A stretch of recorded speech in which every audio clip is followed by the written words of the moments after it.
ok? E para ilustrar melhor, eu vou contando os casos que eu atendo no dia a dia. Quem me acompanha sabe que é assim que eu consigo me expressar melhor. Bom, primeiro capítulo. Uma senhora, 80 e poucos anos, apresentando sintomas de depressão. Tá lá na outra aulinha lá atrás. Tá? Esses sintomas apontavam para mim que estava faltando serotonina no cérebro dessa senhora. Ela estava realmente deprimida. Ou seja, eu já havia estava esboçando um diagnóstico, não só através da fala dela, do conteúdo da fala, de sentimentos, dos tipos de emoção, como o comportamento, o rosto, o olhar, a despreocupação com a imagem. Quem sou eu para falar disso, né? Sempre descabelada. Enfim, vamos voltar aqui. Como todo idoso, essa senhora tinha outras doenças, estava usando outras medicações para diabetes, para pressão alta. E eu tenho que tomar cuidado ao escolher a medicação, para que a minha medicação não atrapalhe a medicação que o colega cardiologista passou, que o endocrinologista passou.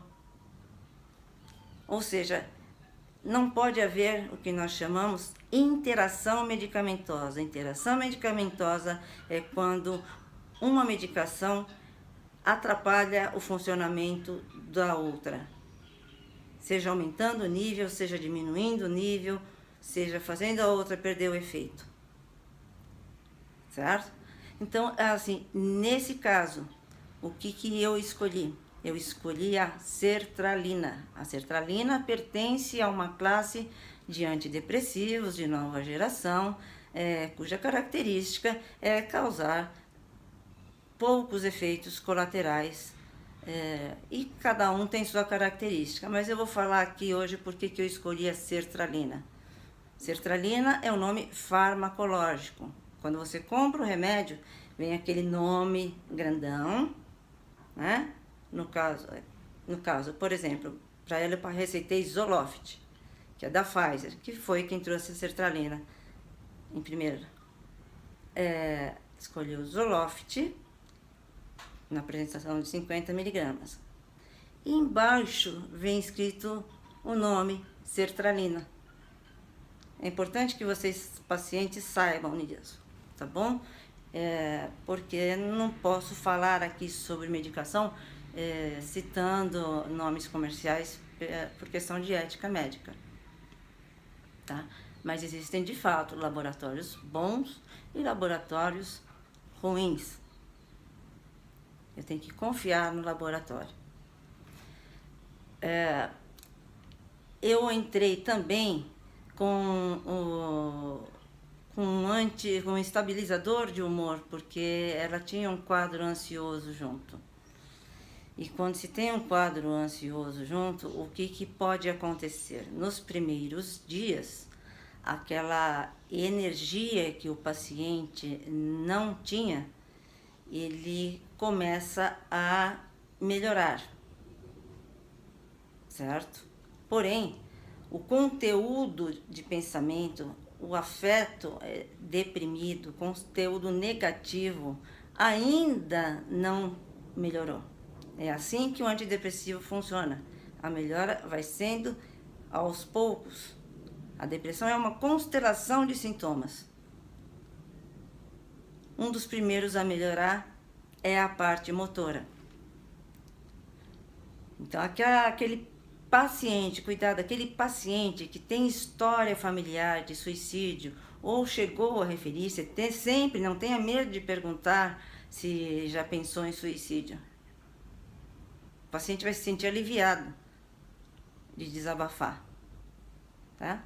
Então, aquela energia que ele não tinha antes para se matar, agora ele tem, continua deprimido, ele vai lá e pode se matar. Por isso, da associação com um estabilizador de humor no início do tratamento. Bom, 30 dias depois, essa paciente retorna referindo com aspecto melhor, referindo uma melhora parcial, é sempre assim, uma melhora parcial, mas ainda, o que ainda incomoda? Ainda incomoda isso.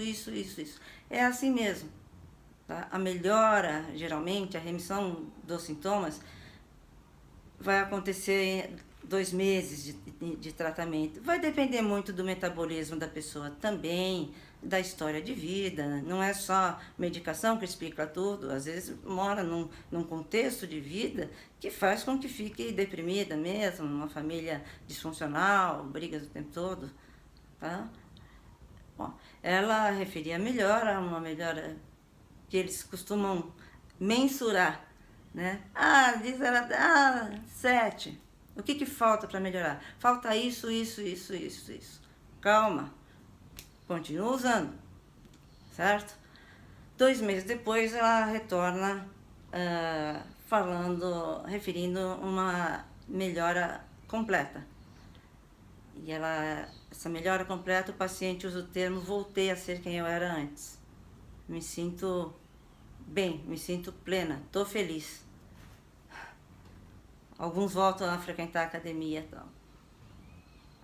Bom, o que acontece com esses pacientes? Apesar de eu falar, você tá bem, mas mantém a medicação de 6 meses a 1 ano, dependendo do caso. Para quê? Porque assim funciona as diretrizes mundiais que fazem pesquisa sobre determinado assunto. Então, mesmo que você esteja 100%, não abandone o tratamento, porque você vai ter uma síndrome de descontinuação do antidepressivo, do inibidor de recaptação de serotonina aqui. Essa senhora voltou com essa síndrome. Ela voltou referindo que alguns dias depois dela ter abandonado a medicação, os sintomas retornaram de forma mais intensa. É isso que acontece, tá? O que eu tenho que fazer? Orientar de novo, malhar, continua usando a medicação, certo? E reintroduzir a sertralina na mesma dose. Ela retorna dali a 30 dias, referindo uma melhora importante, quase de 100%. Em psiquiatria tudo é assim, não existe muitos exames. Existe exame de neuroimagem para determinadas doenças, mas não dá para pedir exame de sangue, raio-x, não acusa. É uma doença da alma, né? Fica aqui a dica. Hoje nós falamos sobre sertralina. Espero que tenha esclarecido. Se tiver alguma dúvida, comenta, deixa a sua experiência, você vai estar ajudando outros pacientes, você vai estar cada vez mais atento para o comportamento de quem está do seu lado. Jovens, geralmente, quando estão apresentando cai o rendimento escolar, tem que se investigar depressão. Adultos, caiu a queda de desempenho no trabalho, está mais isoladão dos colegas, é um indicativo. Comer mais doce, principalmente chocolate, outro indicativo. Explico depois, numa outra aula. E o idoso? O idoso não. Ele está em casa, ele não tem mais atividade, então é difícil a pessoa reparar. Geralmente o paciente chega a mim após ter passado por outros médicos, então num estado mais avançado da depressão, certo? Porque o idoso fica lá quietinho. E a depressão é uma doença silenciosa, como a maioria das doenças, mas quando um paciente está num estado de mania, por exemplo, que é do transtorno bipolar, ele é trazido rapidamente ao psiquiatra, porque ele faz barulho, porque ele irrita, porque é muito visível a diferença, é brutal a diferença. Ele incomoda. Agora o deprimido não, principalmente o idoso. Muitas vezes as pessoas referem, é coisa de velho mesmo, fica quieto. Ou, tá demenciando. Cuidado, presta atenção sempre no comportamento de quem está ao seu lado.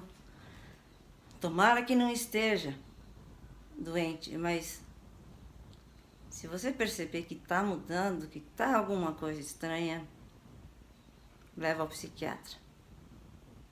Um abraço, espero ter ajudado. Deixo suas dicas aqui sobre o que você querem que eu fale. Eu vou falando à medida baseada nos casos que eu vou pegando no dia a dia. E eu atendo pra caramba. Tá?